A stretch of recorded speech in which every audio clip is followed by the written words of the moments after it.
ujilah apa yang berkenan kepada Tuhan. Halo sahabat Bina Iman GKI Klasi Solo, saya Pendeta Waskito Wibowo dari GKI Nusuan. Hidup manusia memang tidak pernah lepas dari masalah. Ada beberapa keputusan yang bisa kita pilih untuk menyikapi masalah hidup kita. Namun seringkali kita merasa bimbang untuk menentukan keputusan apa yang benar sesuai dengan kehendak Tuhan.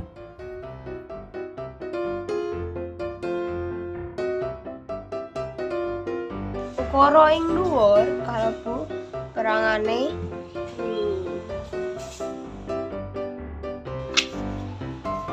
tak ijo bang konco ele mana yang mau hidup.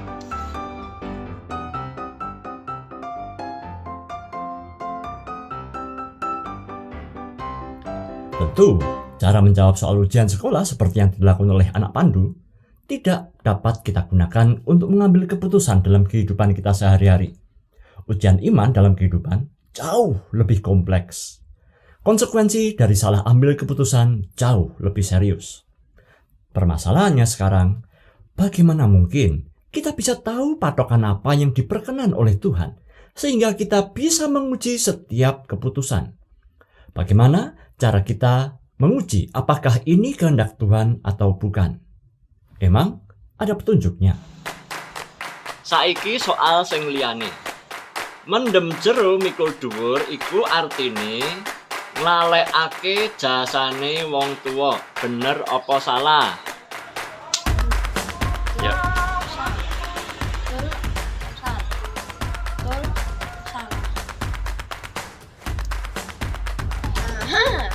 Benar. Benarkah? Banyak orang Kristen merasa clueless atau tidak punya petunjuk untuk menjawab pertanyaan ini. Kehendak Tuhan seolah-olah sedemikian susah untuk kita pahami, sehingga kita sering mengambil keputusan iman dengan gegabah. Coba-coba dengan bekal logika, bak orang bermain dadu atau menebak lotre. Firman Tuhan dalam Ulangan pasal 30 ayat 11-14 menulis, sebab perintah Tuhan yang kusampaikan kepadamu pada hari ini tidaklah terlalu sukar bagimu dan tidak pula terlalu jauh. Tidak di langit tempatnya, juga tidak di seberang laut tempatnya. Tetapi firman ini sangat dekat kepadamu, yakni di dalam mulutmu dan di dalam hatimu untuk dilakukan.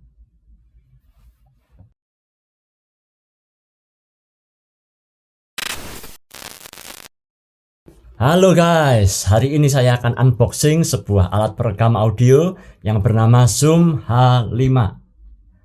Mari kita buka kardusnya dan kita lihat apa isinya. Wah, kok sulit ya?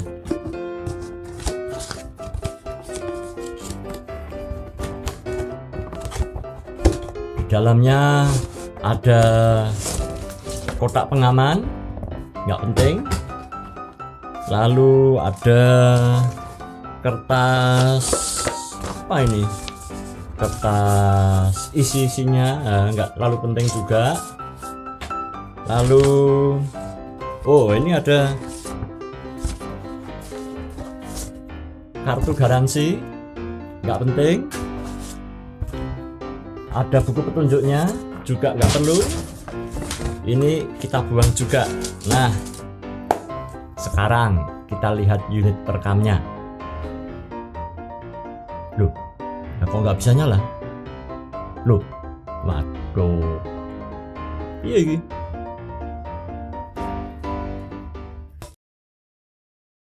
Kebiasaan menggunakan produk dengan cara seperti ini adalah sebuah salah besar.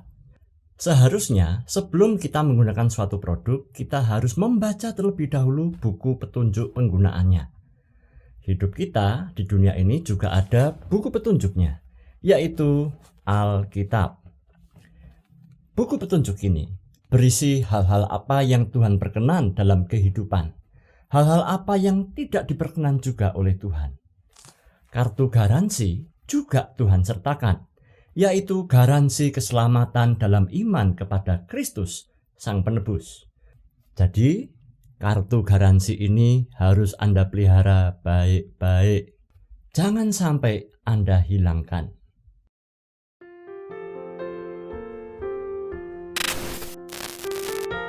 Marka adalah garis patokan atau penunjuk, tanda penuntun untuk memperlancar aktivitas kita.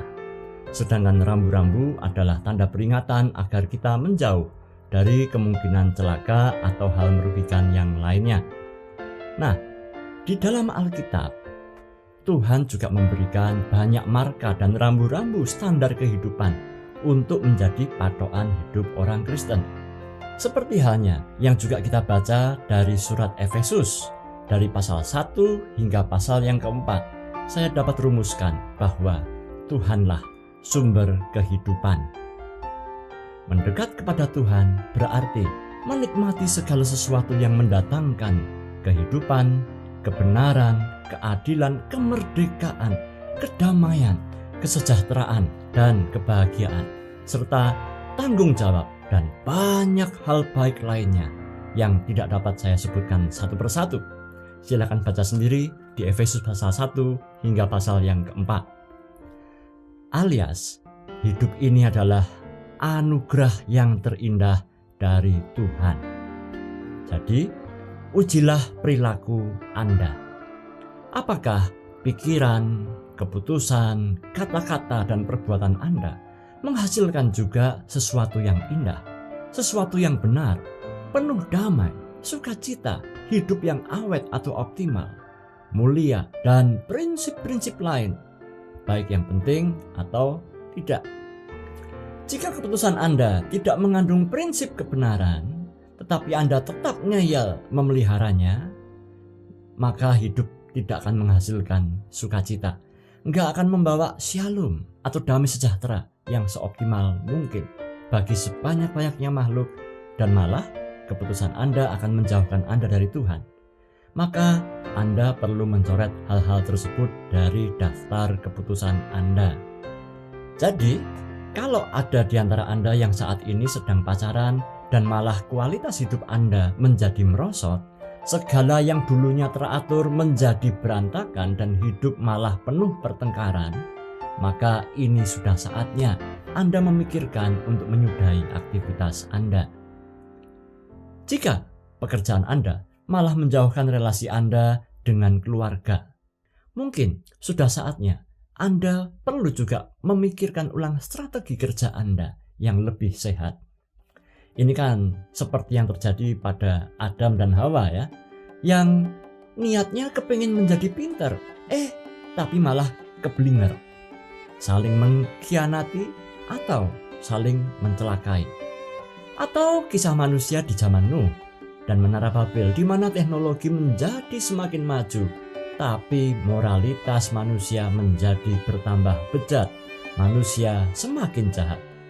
Maka Tuhan membongkar semua itu demi kebaikan dan kelangsungan hidup spesies manusia. Lalu apa artinya menguji apa yang berkenan kepada Tuhan? Patokan yang kedua adalah Tuhan memang maha kuasa, namun Ia tidak pernah semena-mena.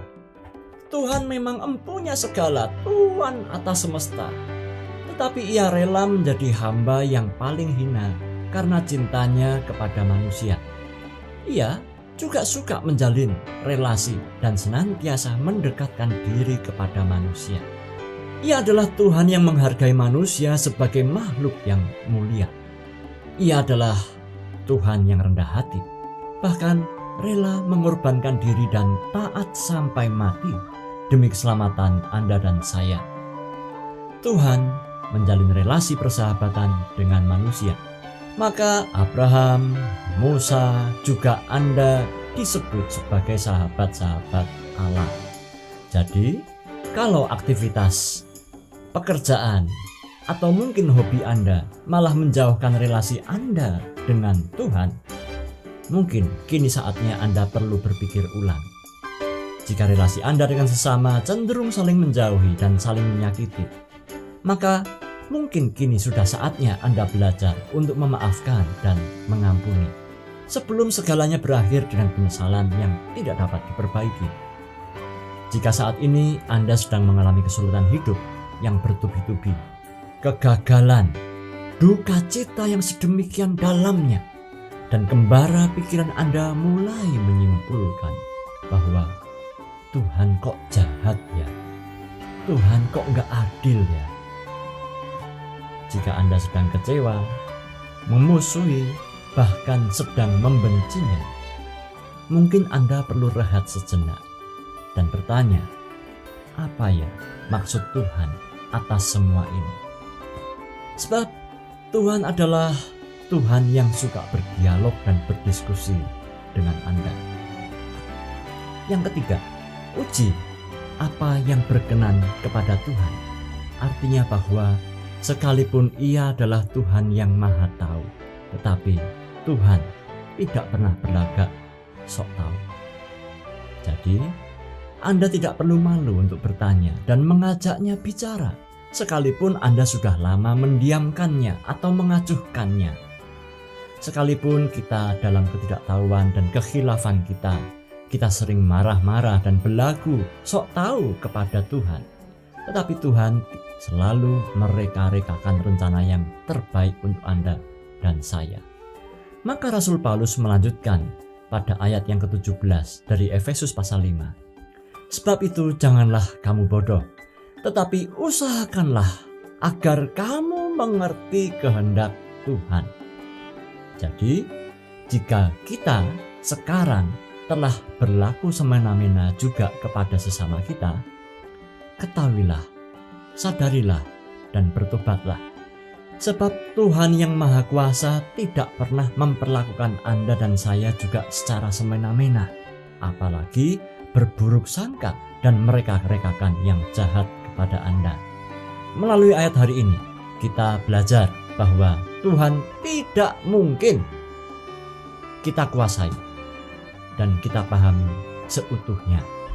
Tetapi kehendaknya adalah pedoman hidup yang dapat kita pelajari. Itulah tadi 3 topik yang Tuhan berkenan yang saya temukan untuk dapat kita jadikan patokan atau batu ujian di setiap kesempatan dan pengambilan keputusan. Tuhan ingin Anda tahu banyak hal lain tentang Dia. Maka asahlah disiplin rohani Anda dengan cara rajin membaca Alkitab. Niscaya Anda akan menemukan prinsip-prinsip hidup dan hikmat yang luar biasa. Anda akan menemukan prinsip bagaimana caranya berhutang piutang secara sehat, berdiplomasi yang cerdik ala Esther, Musa, atau Salomo. Prinsip-prinsip self-healing seperti yang dilakukan oleh Daud atau Ayub, serta prinsip-prinsip kepemimpinan dan delegasi tugas ala Yitro atau Nehemia, yang saya jamin itu semua pasti berguna untuk aktivitas sehari-hari Anda. Kalau Anda selama menjalani disiplin rohani Anda juga menemukan patokan-patokan hidup yang lain atau ketetapan-ketetapan yang diperkenan oleh Tuhan sejak Anda membaca Alkitab, tolong tuliskan di kolom komentar di video hari ini. Bersyukurlah kepada Tuhan sebab karena Anda sukacita surga hadir di dunia.